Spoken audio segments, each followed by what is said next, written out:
आपकी financial planning या financial stability life insurance के बिना अधूरी है। लाइफ इंश्योरेंस एक ऐसा टूल है कि जिससे जब तक आप हैं तब तक आप एक अच्छा खासा कॉर्पस बिल्डअप कर सकते हैं अपने लिए, अपनी फैमिली के फ्यूचर के लिए, और आपके जाने के बाद भी आपकी फैमिली फाइनेंशियली इंडिपेंडेंट रहे, इसका ध्यान रखता है। बट इंडिया में ये जो इंश्योरेंस सेक्टर है ये धीरे धीरे इतना कॉम्प्लिकेट हो गया है, इतनी variety of life insurance policies plans आपको मिलते हैं कि ज़्यादातर लोगों के लिए ये डिसाइड करना मुश्किल हो जाता है कि मुझे कौन सा लाइफ इंश्योरेंस प्लान यूज़ करना चाहिए अपने लिए।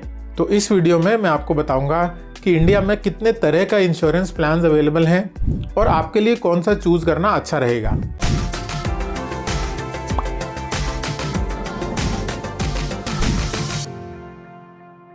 हेलो एवरीवन, मेरा नाम है सीए गुरप्रीत सिंह भल्ला। अपने चैनल कंसल्ट गुरप्रीत पर आप लोगों का मैं स्वागत करता हूं। तो इंश्योरेंस का कॉन्सेप्ट अगर हम समझें तो बहुत ही सिंपल कॉन्सेप्ट है। आप यूजुअली एक प्रीमियम पे करते हैं किसी कंपनी को, और वो कंपनी उसके अगेंस्ट में आपको कुछ प्रॉमिस करती है। वो प्रॉमिस ये हो सकता है कि आपको किसी सर्कमस्टांस में कुछ पैसा मिलेगा, या आपकी डेथ के बाद आपकी फैमिली को पैसा मिलेगा। तो ये गिव एंड टेक अरेंजमेंट है जिसमें हम छोटे छोटे प्रीमियम्स का पेमेंट करते हैं ताकि हम अपनी लाइफ में आने वाली बड़ी बड़ी प्रॉब्लम्स को फेस कर पाएं। तो स्टार्ट करते हैं अपने सबसे पहले टाइप ऑफ इंश्योरेंस प्लान से, और वो है टर्म लाइफ इंश्योरेंस, या जिसको हम टर्म इंश्योरेंस भी कहते हैं। टर्म इंश्योरेंस एक सिंपलेस्ट और प्योरेस्ट फॉर्म ऑफ इंश्योरेंस है। टर्म इंश्योरेंस का कॉन्सेप्ट सिंपली ये है कि एक पर्टिकुलर फिक्स्ड टर्म तक या फिक्स्ड पीरियड तक या फिक्स्ड सालों तक आप टर्म इंश्योरेंस का प्रीमियम पे करते हैं, और अगर उस टर्म के दौरान जो इंश्योर्ड है उसको कुछ हो जाता है, उसकी डेथ हो जाती है, तो उस केस में उसकी जो फैमिली मेम्बर्स है, उसके डिपेंडेंट्स हैं या नॉमिनीज हैं, उनको एक fixed sum of money company provide करती है। टर्म इंश्योरेंस प्लान सिंपल इसलिए होते हैं क्योंकि इसमें कोई कंडीशंस नहीं होती हैं, कोई मनी बैक, कोई पे बैक, इस तरह की प्रॉब्लम्स या इस तरह की कॉम्प्लेक्स सिनेरियोज नहीं क्रिएट होते हैं।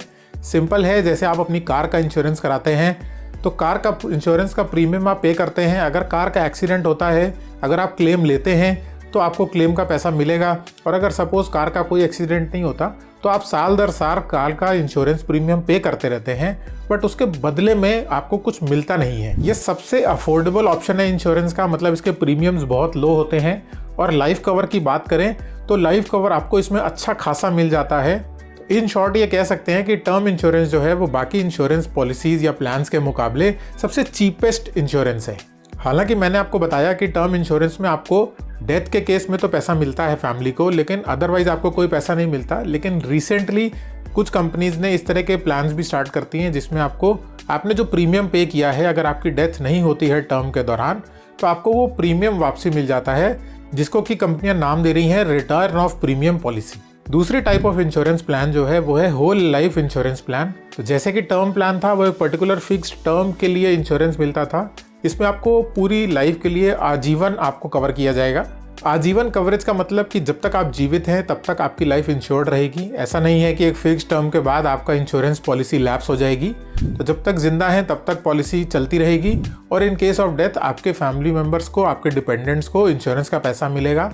इसमें दो तरह की पॉलिसीज होती हैं, एक पार्टिसिपेटिंग प्लान्स होते हैं और एक नॉन पार्टिसिपेटिव प्लान्स होते हैं। जो पार्टिसिपेटिव प्लान्स हैं उस केस में क्या होता है कि आपका जो इंश्योरेंस प्रीमियम है वो काफ़ी ज़्यादा रहता है as compare to term plan या non participative whole insurance plan.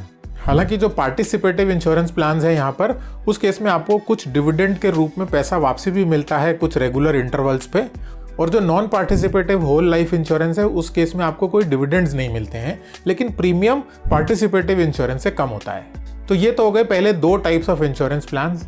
लेकिन हुआ क्या कि इंडिया में किसी को ये समझाना कि आपको हर साल मुझे इतने पैसे देने हैं और उसके बाद आपको पैसा तभी वापसी मिलेगा जब आपको कुछ हो जाएगा, या आपके डिपेंडेंट्स को पैसा तभी मिलेगा जब आपकी डेथ हो जाएगी, तो ये कॉन्सेप्ट इंडिया में लोगों को समझाना या उनको एक्सेप्ट कराना बहुत डिफिकल्ट था। क्योंकि एक टिपिकल इंडियन मेंटालिटी क्या कहती है कि मैं पैसा अगर लगा रहा हूँ, पैसा इन्वेस्ट कर रहा हूँ, तो मुझे बदले में कुछ मिलना चाहिए। अगर मुझे बदले में कुछ नहीं मिलेगा तो ये प्लान तो मेरे लिए बेकार है, ये तो यूजलेस है। तो फिर वहाँ पर इंश्योरेंस कंपनीज को और दिमाग लगाना पड़ा, उन्होंने कुछ इनोवेशन करे। इनोवेशन क्या करा कि उन्होंने इंश्योरेंस और इन्वेस्टमेंट दोनों को मिक्स कर दिया। इन्वेस्टमेंट और इंश्योरेंस को मिक्स करने से ये हुआ कि इस तरह की पॉलिसीज़ डेवलप की इंश्योरेंस कंपनीज़ ने, जिसमें आपको लाइफ कवर तो मिलेगा आपके प्रीमियम के अगेंस्ट में, लेकिन साथ साथ कुछ पोर्शन ऑफ द पैसा वो लोग इन्वेस्ट कर देंगे और वो इन्वेस्टेड अमाउंट आपको एक फिक्स ड्यूरेशन जो आप पहले से डिसाइड करेंगे, उस ड्यूरेशन के बाद वो पैसा आपको वापसी भी मिलेगा और उस पर कुछ रिटर्न भी वो प्रोवाइड करते हैं। तो इसी लाइन में हम अपनी third type of insurance plan पर आते हैं और वो है यूलिप्स, यानी कि यूनिट लिंक्ड इंश्योरेंस प्लान्स। अब इसमें क्या हो रहा है, आपको डुअल बेनिफिट्स मिलेंगे, इंश्योरेंस प्लस इन्वेस्टमेंट दोनों एक ही पॉलिसी में। तो जो भी पैसा आप एज ए इंश्योरेंस प्रीमियम अपनी इंश्योरेंस कंपनी को देते हैं यूलिप के केस में, उसमें से कुछ पोर्शन तो वो आपके इंश्योरेंस के अगेंस्ट में असाइन कर देते हैं और कुछ पैसे को वो मार्केट्स में इन्वेस्ट करते हैं। शेयर मार्केट्स हैं, बॉन्ड्स मार्केट्स हैं, डेट मार्केट्स हैं, उन मार्केट्स में वो पैसे को इन्वेस्ट किया जाता है। जितने भी यूलिप पॉलिसीज़ हैं वो जनरली 5 साल के लॉक इन में आती हैं और उस लॉक इन पीरियड के बाद अपना जो इन्वेस्टमेंट अमाउंट है वो आप विड्रॉ भी कर सकते हैं। अब क्योंकि यूलिप्स का पैसा मार्केट्स में इन्वेस्ट किया जाता है, तरह तरह की मार्केट्स में इन्वेस्ट किया जाता है, तो यहाँ पर ये थोड़े से रिस्की हैं। रिस्की इसलिए है क्योंकि मार्केट्स ऊपर नीचे कहीं भी जा सकती हैं, मार्केट्स फ्लक्चुएट करती हैं, तो उसी के साथ साथ जो आपके यूलिप्स पर रिटर्न्स हैं वो कम ज़्यादा हो सकते हैं। लेकिन जैसे कि इक्विटी मार्केट्स के लिए कहा जाता है कि लॉन्ग रन में अगर आप इन्वेस्टेड रहते हैं तो आपको लॉस होने की प्रोबेबिलिटी बहुत कम है, रिटर्न अच्छा खासा मिल सकता है। सिमिलरली यूलिप्स के केस में भी होता है कि जो भी आपने इन्वेस्ट किया है, अगर आप लॉन्ग टर्म के लिए उसको होल्ड करते हैं तो आपको अच्छे रिटर्न्स मिलने की संभावना है। फिर आते हैं अपने fourth type of insurance plan पर और वो है एंडोमेंट पॉलिसीज़। तो जैसे कि यूलिप्स में 2 हिस्सों में डिस्ट्रीब्यूशन हो जाता है आपके प्रीमियम्स का, ऐसे ही एंडोमेंट प्लान्स में भी 2 हिस्सों में डिस्ट्रीब्यूशन हो जाता है आपके पैसे का। एक पोर्शन आपके इंश्योरेंस की तरफ असाइन कर दिया जाता है और दूसरा पोर्शन आपके बिहाफ पर कहीं इन्वेस्ट कर दिया जाता है। वो कंपनी का आउटलुक है कि वो कहाँ इन्वेस्ट करती है। और एंडोमेंट प्लान्स में फिर एक पर्टिकुलर पीरियड के बाद, वो पीरियड कुछ भी हो सकता है, आप लोग प्री डिसाइड कर सकते हैं। अलग अलग कंपनीज अलग अलग तरीके से ऑफरिंग्स देती हैं, तो उस पीरियड के बाद आपको वो पैसा जो इन्वेस्ट हुआ था वो वापसी मिलेगा with some return with some interest. तो यहाँ पर इंडियन मेंटालिटी के हिसाब से लोगों को बेटर लगने लगा कि अब जो मैं पैसा इन्वेस्ट कर रहा हूँ उसमें से अगर कुछ मुझे हो जाता है तो मेरी फैमिली को लाइफ कवर के अगेंस्ट में पैसा मिल जाएगा, और जस्ट इन केस मुझे नहीं होता कुछ, मेरी डेथ नहीं होती, तो उस केस में जो पैसा मैंने इन्वेस्ट किया था वो बढ़ के या विद रिटर्न्स मुझे वापसी मिल जाएगा। अपना नेक्स्ट प्लान डिस्कस करने से पहले एक चीज़ जो लोगों को परेशान करती है वो ये है कि जब मैं अपने लिए इंश्योरेंस पॉलिसी चूज़ करने लगता हूँ या मुझे इंश्योरेंस पॉलिसी लेनी है तो मैं कौन सी पॉलिसी लूँ, किन किन बातों का मुझे ध्यान रखना है, किन किन ऑप्शंस को मुझे कंसिडर करना है, कितना इंश्योरेंस प्रीमियम लेना चाहिए, कितना कवर लाइफ का डिसाइड करना चाहिए, कितने टेन्योर की पॉलिसी लेनी चाहिए। इस तरह के बहुत सारे सवाल आपके मन में आते होंगे, तो ये सब चीज़ें भी मैं कवर करूँगा इसकी नेक्स्ट वीडियो में। तो अगर आपने चैनल को सब्सक्राइब नहीं करा है तो चैनल को सब्सक्राइब कर दीजिए, बेल नोटिफिकेशन ऑन कर दीजिए ताकि आपके पास नोटिफिकेशन आ जाए। तो अभी तक के जो भी ऑप्शंस आपने देखे उसमें आप ये तो समझ गए होंगे कि एक तो हो गया प्योर इंश्योरेंस पॉलिसीज़ और दूसरा हो गया इंश्योरेंस कम इन्वेस्टमेंट पॉलिसीज़।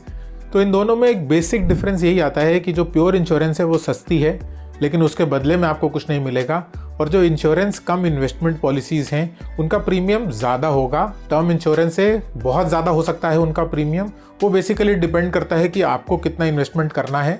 लेकिन उसके साथ बेनिफिट ये है कि अगर डेथ नहीं होती है उस टर्म के दौरान तो भी आपको उसके रिटर्न में कुछ ना कुछ मिलता रहेगा। आपके पैसे जो हैं लोगों को लगता है कि बर्बाद जा रहे हैं, तो आपको पैसे बर्बाद नहीं जाएंगे और over a period of time आप इन पॉलिसीज़ के थ्रू एक अच्छा खासा कॉर्पस बिल्डअप कर सकते हैं। उसके बाद हमारी 5th पॉलिसी है मनी बैक प्लान। तो मनी बैक प्लान भी जो है वो बेसिकली कुछ एंडोमेंट पॉलिसीज़ की तरह ही होता है, लेकिन इसमें जो आपको पे आउट है या सर्वाइवल बेनिफिट्स इसको कहते हैं कि अगर आपकी डेथ नहीं होती है तो डेथ होती है तो आपको इंश्योरेंस क्लेम मिलेगा ही मिलेगा, आपकी फैमिली को जो पैसा मिलना है वो तो मिलेगा ही। लेकिन जस्ट इन केस डेथ नहीं होती है तो उस सर्कमस्टांसिस में जैसे एंडोमेंट प्लान में एक फिक्स्ड मैच्योरिटी के बाद पैसा मिलता है, ऐसे जो मनी बैक प्लान्स हैं उसमें एक पर्टिकुलर इंटरवल्स में आपको पैसा मिलता जाएगा, और ये जो पैसा आपको इन इंटरवल्स पे मिलेगा इसको सर्वाइवल बेनिफिट्स का नाम दिया जाता है। अब चाहे एंडोमेंट प्लान्स हो चाहे मनी बैक प्लान्स हो, इन दोनों ही केसेस में जनरली आजकल जो इंश्योरेंस कंपनीज हैं वो आपको एक फिक्स्ड रिटर्न ऑफर कर रही हैं। मतलब जब भी आप प्लान लेंगे, पॉलिसी लेंगे उनसे, तो वो आपको पहले ही बता देंगे कि हम आपको इस पैसे के अगेंस्ट में कब कब कितना कितना पैसा रिटर्न करेंगे सर्वाइवल बेनिफिट्स के रूप में, और कब कितना पैसा मिलेगा क्लेम के रूप में। उसके बाद जो हमारा 6th टाइप का प्लान है दैट इज़ रिटायरमेंट प्लान।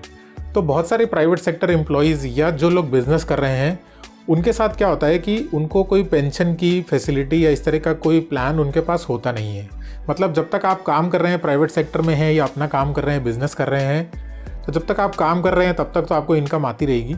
लेकिन जब आप काम नहीं कर पाएंगे, एक टाइम आएगा जब आप रिटायर हो जाएंगे, तो उस केस में आपका घर कैसे चलेगा, आपका फ्यूचर कैसे सिक्योर रहेगा, इसके लिए भी कंपनीज़ ने एक रिटायरमेंट पॉलिसीज़ ले आए हैं। रिटायरमेंट पॉलिसीज़ में क्या है कि आपके पैसे को फिर वही 2 हिस्सों में स्प्लिट किया जाएगा।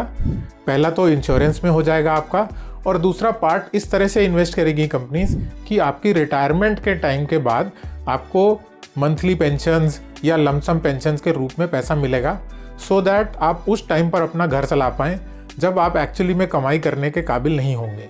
तो यहाँ पर डेथ बेनिफिट तो मिलेगा ही मिलेगा, साथ में अगर आप सर्वाइव करते हैं तो आपको पेंशन का बेनिफिट मिलेगा। तो आप अपनी जो ओल्ड एज है उसको आप स्मूथली जी सकते हैं। और उसके बाद 7th टाइप का प्लान जो है, last but not the least, child insurance plans.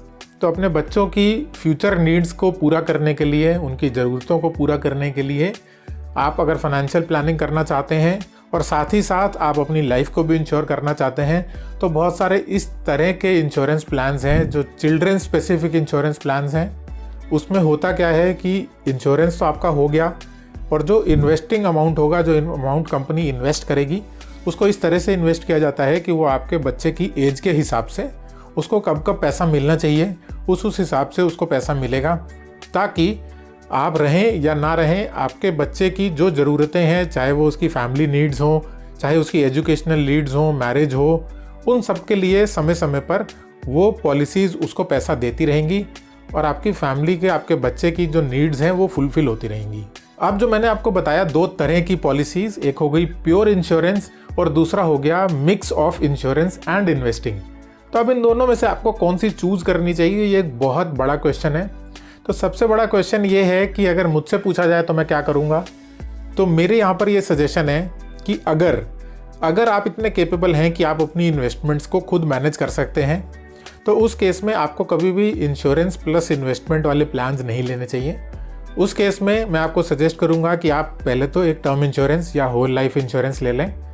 उससे क्या होगा कि आपके इंश्योरेंस की जो नीड्स है वो फुलफिल हो गई, और बचा हुआ पैसा इसलिए कह रहा हूँ क्योंकि टर्म इंश्योरेंस का जो प्रीमियम है वो बहुत कम होता है।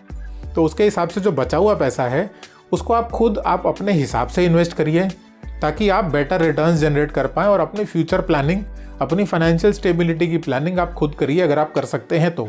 अब लेकिन बहुत सारे लोग ऐसे होते हैं कि मैं ये झंझट में नहीं पड़ना चाहता, या मुझे नहीं इतनी नॉलेज, मैं इतना कुछ नहीं प्लान कर सकता अपने फ्यूचर के लिए, या मुझे एक्चुअली में नहीं पता कि मैं कहाँ पर इन्वेस्ट करूँ कि मेरे 10 साल बाद, 20 साल बाद मुझे अच्छा रिटर्न भी मिलता रहे। तो ऐसे लोग जो हैं वो इंश्योरेंस कम इन्वेस्टमेंट प्लान्स को चूज़ कर सकते हैं, ताकि नो ब्रेनर है उनके लिए। उनका रिटर्न उतना अच्छा नहीं होता जितना आप अलग से रिटर्न जनरेट कर सकते हैं, बट स्टिल आपका 0 एफर्ट लगेगा उसमें, लेकिन एक फिक्स्ड अमाउंट ऑफ रिटर्न आपको इन पॉलिसीज़ पर मिल सकता है, जो आपके फ्यूचर के लिए काफ़ी बेनिफिशियल हो सकता है। एक अच्छा खासा कॉर्पस आप बिल्ड कर सकते हैं बिना दिमाग लगाए हुए, बिना अपना समय खर्च किए हुए। तो ये थे सभी टाइप्स ऑफ इंश्योरेंस प्लान्स जो इंडिया में अवेलेबल है, जो आप चूज़ कर सकते हैं। नेक्स्ट वीडियो में हम डिस्कस करेंगे कि आपको अपने लिए जब इंश्योरेंस प्लान चूज़ करना है, पॉलिसी चूज़ करनी है, तो आप कैसे डिसाइड करें कि मुझे कौन सा इंश्योरेंस प्लान अपने लिए चूज़ करना है, किन किन बातों का ध्यान रखना है, किन किन चीज़ों को देखना है, क्या कैलकुलेशंस करने हैं, सब कुछ मैं आपको बताऊंगा नेक्स्ट वीडियो में। इस वीडियो में बस इतना ही। वीडियो अगर हेल्पफुल लगा हो तो लाइक करना मत भूलिएगा। इस वीडियो को अपने दोस्तों के साथ शेयर करना मत भूलिएगा। Thank you so much for watching the video.